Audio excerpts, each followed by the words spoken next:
tanto jugando suelto como en competición. Tanto si se trata de un rápido 9 hoyos o de un gran 36. Tanto si juegas bajo presión o arrasando, siempre das lo mejor de ti. Nuevo Fuel de FootJoy. All right, good afternoon. Welcome back to the 2022 PGA Championship. We are very pleased to be joined by Nicolai Hogjaard. Nicolai, welcome to the PGA Championship, the first of your career. Congratulations on being here. We had your brother here last year. Curious what experience he had and any knowledge he shared with you as you came here. I know they're two different golf courses, but just about what it's like to play in a major championship. Oh, it's definitely huge compared to what we used to back in Europe. So it's great to be here, and obviously I had some conversations with Rasmus coming to this week, and obviously he would love to be here, but he's definitely be back again. And yeah, we talked a little bit about what we could expect for this week, and the different scenarios you have here compared to what we have in Europe. So he gave me some good tips before coming here. That's terrific. What are your first impressions of the golf course here at Southern Hills? First time you've seen it, I'm sure. As you walked down and maybe made the turn, what were your impressions of what you're taking in around you? It's really a good course. It's in great shape. It's a tough one, and I feel like it's a second shot golf course. It's quite go-to off the tee, but suddenly you need to come from the fairway to actually attack this golf course. And with some of these screens and pin position, it's really tricky, and short game area as well. So it's a really good course. I enjoy it, and it will be a great test here. Oh, okay. So I'm sorry we had all the noise that came The in. truck that backed up here was too much noise. Do you mind starting over? Yeah, that's fine. Thank you, Nicolai. Okay. Yeah, sorry. Let's do it.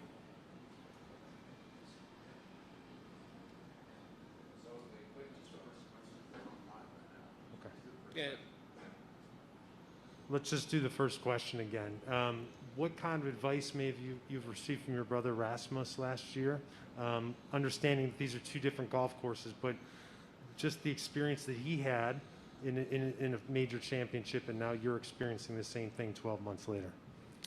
Yeah, as I said, Rasmus played here last year, and he gave me some little insight on what to expect getting to a major championship here in the States. And it's a little different over here compared to Europe, and as well with the climate as well. It's so hot over here, and he gave some good things that I could use during this week, and yeah, hopefully he'll be back out here somewhere.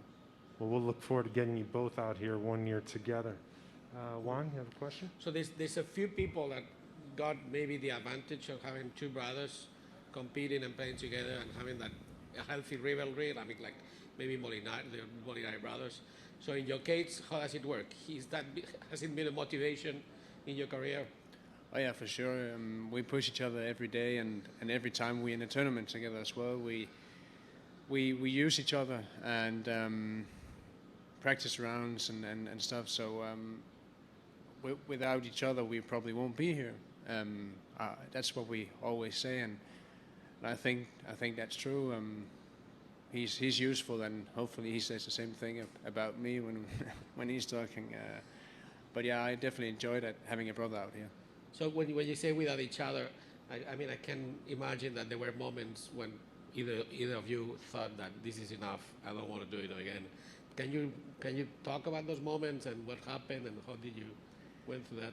I mean, over the years we're getting more mature, and now we can talk to each other when the other one beats. And back in the days we were fighting, we could get up in the fight. We could start fighting after if I should have got around and Rasmus played bad, or the other way around. So, and we've had conversations in the past and also now on how we tackle ups and downs, and someday we won't play the same tour maybe, and how we're gonna tackle that. And we had the conversations, and that's how life is.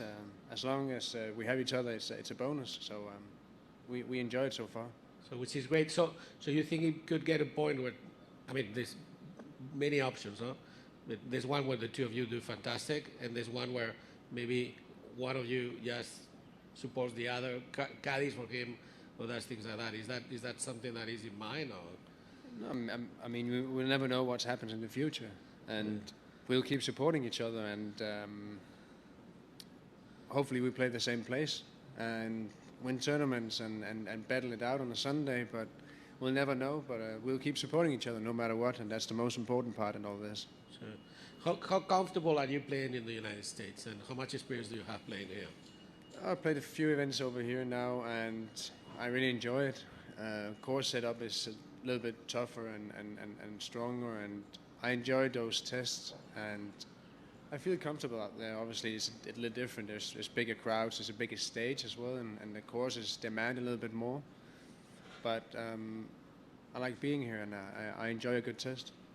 You have One more question about your brother. Do you remember what you did 12 months ago when he was playing? Did you make it were you watching every day, or is he watching you? Will you guys talk to each other after the round, or how did that go last year, and how might it go this week? Yeah, I was watching every round last year, and I was watching him as well, and how he plays and how he tackles ups and downs playing a course like this or last year, and yeah, we talk once in a while and have a little chat, mostly about life or whatever it is, but also how a week like this feels, and yeah, it's only positives having a brother who plays golf as well. We're going to go out for a question from Shane Ryan. Shane, go ahead, sir. You're with Nicolai. Hey, Nicolai. Similar question to one that was just asked. When you came to Florida, what did you take from that? What did you learn from those few weeks earlier this year? I definitely learned a lot. One of the biggest things I've learned in those 2 weeks in Honda and Arnold Palmer was definitely discipline. The discipline of playing golf on a tough course and in a different setup. It's about keep it in play, trying to hit the greens, build up a tournament instead of thinking you have to go out and shoot a good score. That would be the biggest learning I got from those 2 weeks, and it's definitely one of the things you have to focus on this week as well. Discipline on these pin positions, these greens and short game areas, and that's what that advice, and also what I learned from those 2 weeks. What would you say so far have you noticed of the differences between American golf fans and European golf fans? I think the majority of players here is just better than Europe. Wedges, putting, I see a difference. I enjoy watching how good these guys are with their wedges and putter, and that's why you can get it around with your C game instead of always rely on really good ball striking. And that's also one of the things I've learned during those 2 weeks, and something I keep working on, because it's a huge asset when you got a good short game. So that's why I can see these players just a little bit better in general. What about the galleries and the fans that are surrounding you? Is there a difference between an American championship or one taking place in Europe? It's a bigger stage. I feel like this is sometimes when I was younger, we talked about American and Europe, and it just feels like it's way bigger when you get over here. I love being in Europe and playing Europe, but also enjoy coming to a place that feels bigger crowds and a bit louder.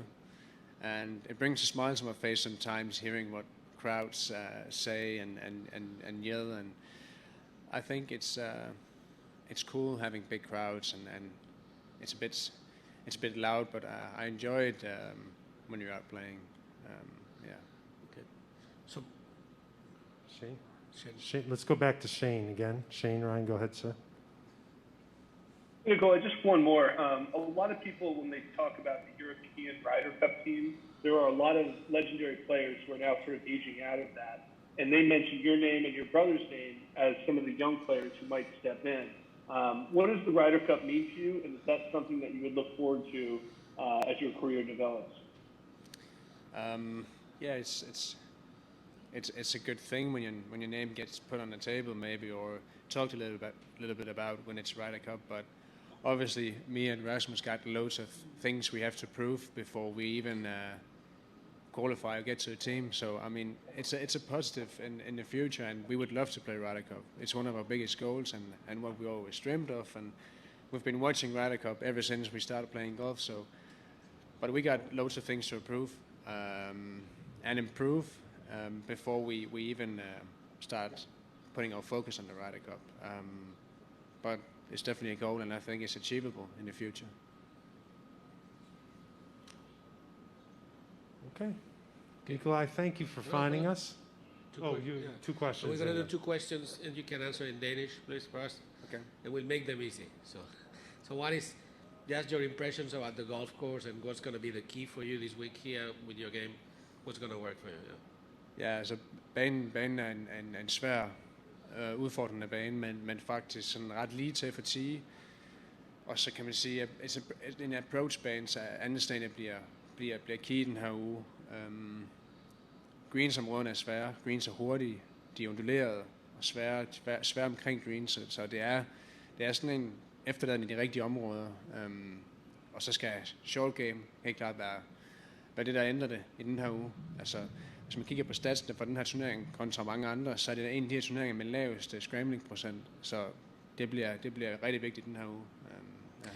So, and in general about the state of Danish golf right now, I mean, you and your brother are big representative of that.